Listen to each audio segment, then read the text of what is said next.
UIT. Learn, research and innovate. Join with us. United Institutions, Coimbatore.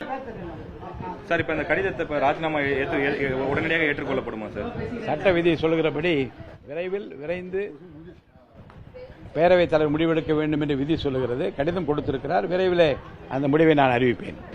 Sir, ஆனால் வந்து EPS தரப்பில் வந்து என்ன சொல்கிறாங்க அப்படின்னா, அவங்க மேலே நாங்கள் வந்து கட்சி தாவல் நடவடிக்கைக்காக மனு கொடுத்துருக்கோம். இந்த சமயத்தில் வந்து அவங்கள நீங்கள் வந்து விடுவிச்சிட்டீங்க அப்படின்னா அது தப்பாக போயிடும், அது சட்ட ரீதியாக தவறு, சபாநாயகர் அப்படி செயல்படக்கூடாது அப்படின்னு சொல்கிறாங்க சார். முறையான ஆய்வுக்கு உட்படுத்தப்பட்டு மனுக்கள் அனைத்தும் என்னுடைய நடவடிக்கையில் உள்ளது. ராஜினாமா கடிதத்தை ஏற்கிற உரிமையும் எனக்கு இருக்கிறது. அது சட்ட விதிகளுக்கு உட்பட்டு ஒரு கடிதம் கொடுக்கப்பட்டால் நான் உடனடியாக விரைந்து முடிவெடுக்க வேண்டும் என்று விதி சொல்கிறது. அந்த விதிகளின்படி நான் ராஜினாமாவை ஏற்றுக்கொண்டிருக்கிறேன். ஆனால் நீதிமன்றத்திற்கு செல்லும் போது சபாநாயகருடைய உத்தரவு ரத்து செய்யப்படும். அதாவது வேறு சில மாநிலங்களில் இது மாதிரியான விஷயங்கள் நடந்திருக்கு, சபாநாயகருடைய முடிவு ரத்து செய்யப்பட்டிருக்கு அப்படின்னு அவங்க சொல்றாங்க சார். இல்லை, அவர்கள் சொல்கிற கருத்து நீதிமன்றத்துக்கு செல்கிற உரிமை அவர்களுக்கு இருக்கிறது. அங்கேயும் இந்த சட்டமன்ற விதிகளுடைய நீதி நிலைநாட்டப்படும். சார், நேற்று கூட நீங்கள் 3 எம்எல்ஏக்களுடைய ராஜினாமாவை உடனடியாக எடுத்து அறிவிச்சிங்க சார். ஆனால் வெளியில் மற்ற அரசியல் கட்சிகள், திமுகவாக இருக்கட்டும், இல்லை இன்னும் சில அரசியல் கட்சிகள், அரசியல் விமர்சகர்கள், இவங்கெல்லாம் வெளியில் என்ன சொல்கிறாங்கன்னா, சபாநாயகர் இவ்வளோ சீக்கிரமாக ஏன் முடிவெடுக்கணும்? ஏன்னா இங்கே வெளியில் அந்த கட்சிக்குள்ளே பிரச்சனை போயிட்டு இருக்குன்னு அவருக்கும் தெரியும். அப்படி இருக்கிறப்ப அந்த 2 தரப்புலையும் புகார் மனுவும் கொடுத்துருக்குறாங்க. சபாநாயகருக்கு உரிமை இருக்குது, ஆனால் இவ்வளோ போர்க்கால அடிப்படையில் இப்படி தேவையா அது? அப்படி ஒரு நடவடிக்கை அதாவது சபாநாயகர் விரைந்து முடிவெடுக்க வேண்டும் என்று விதி சொல்கிறது. இப்போ அந்த கடிதத்தை நான் வாங்கி வைத்துக்கொண்டு அந்த ராஜினாமா செய்த உறுப்பினர் இந்த விதி இப்படி சொல்லுகிறது சார், நீங்களே விரைந்து முடிவெடுக்கவில்லை என்று கேள்வி கேட்கிற இடத்துக்கு நான் போகக்கூடாது. சட்ட விதிகளுக்கு உட்பட்டு பேரவைத் தலைவர் ஒரு உறுப்பினரது பதவி விலகலை ஏற்றவுடன் அச்செய்தியை தகவல் தாளிலும் இன்ஃபர்மேஷன் ஷீட் அரசிதழிலும் கூடிய விரைவில் வெளியிட வேண்டும் என்கின்ற அடிப்படையில் தான் அதை நான் விரைவில் அறிவித்திருக்கிறேன். மேலும் அவ்வாறு காலியான இடத்தை நிரப்புவதற்கான நடவடிக்கைகளை எடுப்பதற்கான அறிவிப்பினை பிரதியினை தேர்தல் ஆணையத்திற்கு அனுப்பி வைக்க வேண்டும் என்று விதி சொல்கிறது.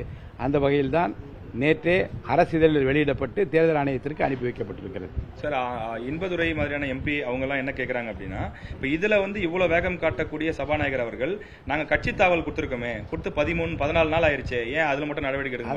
அதற்கென்று ஒரு காலக்கெடு இருக்கிறது. அந்த காலக்கெடுவுக்குள்ளாக ஆய்வு செய்து இப்போது நடவடிக்கை தொடங்கி இருக்கிறது. உரிய நேரத்தில் அந்த காலக்கெடுவுக்குள்ளாகவே அந்த பணி முடிவடையும். அதிமுக சட்டமன்ற குழு தலைவராக எடப்பாடி மனுக்கள் அளிக்கப்பட்டிருக்கிறது, ஆய்வில் உள்ளது, தொடர் நடவடிக்கைகள் எடுத்துக்கொண்டு வருகிறோம். விரைவிலே முடிவு அறிவிக்கப்படும். அது ஒரு 15 டேஸ்க்குள்ள பண்ணணுன்ற மாதிரி சொல்றாங்க சார். அப்படி எதுவும் இருக்கா சார்? காலக்கெடு 15 டேஸ்க்குள்ள? அப்படி எந்த காலக்கெடுவும் கிடையாது. சட்ட விதிகளுக்கு உட்பட்டு விதி என்ன சொல்லுகிறதோ அந்த விதிக்கு உட்பட்டு அனைவரது தலை விதியும் நிர்ணயிக்கப்படும். சார், ஒரே ஒரு கேள்வி மட்டும் சார். இப்போ நம்மளுடைய தேர்தல் வாக்குறுதி உள்ளிட்ட பல விஷயங்களை சொன்னது, சட்டப்பேரவை நிகழ்வு நடைபெறும் போது முழு லைவ் செய்யப்படும் அப்படின்னு. இப்போ நடந்தப்போ கூட முழு லைவ் பண்ணீங்க சார். மக்கள் எல்லாரும் ரொம்ப திருப்தி சார், ரொம்ப ஹாப்பி. அதே மாதிரி வரக்கூடிய காலங்களில் பட்ஜெட் கூட்டத்தொடர் உள்ளிட்ட விஷயங்கள் முழு லைவ் செய்யப்படுமா? மக்களுடைய பெரும் வரவேற்பை இந்த லைவாக நேரடி தொலைக்காட்சி ஒளிபரப்பு மிகுந்த வரவேற்பை பெற்றிருப்பதை நானும் அறிவேன். நிச்சயமாக வருங்காலங்களிலே அப்படிப்பட்ட முயற்சி தொடர வேண்டும். அதற்கான நடவடிக்கை எடுப்பதற்கு நாங்கள் தயாராக இருக்கிறோம். ஏன்னா கடந்த காலங்களில் திடீர்னு முக்கியமான சீன் அப்பெல்லாம் தொழில்நுட்ப கோளாறு ஏற்பட்டதுன்னு சொல்லி கட் பண்ணிடுவாங்க சார்.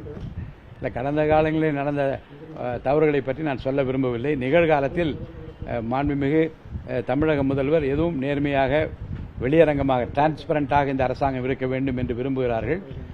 அனைவரையும் கலந்து ஆலோசித்து சட்ட விதிகளுக்கு உட்பட்டு அவைகள் நடத்தப்படும். முழு லைவ் இருக்கும் அப்படிதானே சார்? அதைத்தான் நாங்கள் விரும்புகிறோம். அதுக்குரிய உரிய நடவடிக்கைகள், தகுந்த ஆலோசனைகளை பெற்று அது நிறைவேற்றப்படும். நன்றி சார். நன்றி.